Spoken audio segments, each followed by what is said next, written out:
Hello, જય સ્વામિનારાયણ, જય શ્રી કૃષ્ણ, જય માતાજી. આજે અમે બનાવ્યા દાળ ભાત શાક બટેકાનું રોટલી અને ટીંડોરા ગાજરનો સંભારો. આજે અમારી ઘરે મહેમાન છે એટલે આમ સાદું જ બનાવ્યું છે. આ ગરમીનું કે સાદું જ બનાવજો. અને ગળપણની તો એકદમ ના પાડી, પણ ભગવાનના લાડવા છે ને એ દઈ દેવું. ભગવાન ધરેલા છે એટલે એ નથી કરવાના આપણે. અને ખમણ લઈ આવ્યા છે આપણે, એ પણ નથી કરવાના.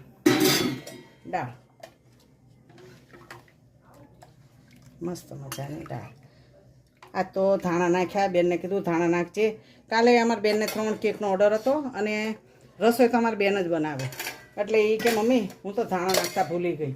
ત્યાં એક કોમેન્ટ આવી કે બા ધાણા નથી નાખ્યા, પણ ભૂલી ગયા હતા. ધાણા હતા ખરા પણ. અને બટેકાનું શાક.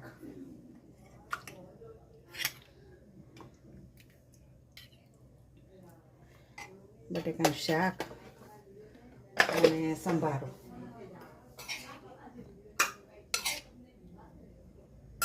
મારી બેન પણ અહીંયા ચકરી મોકલી છે. એણે ચકરી બનાવીને તે દીકરાને દીકરીને જલ્દી મોકલી કે જા હંસાબાને દઈ આવી, ભગવાનને ચકરી ધરે.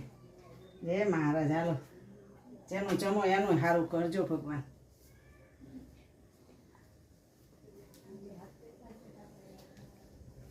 જય મહારાજ. જમો મહારાજ.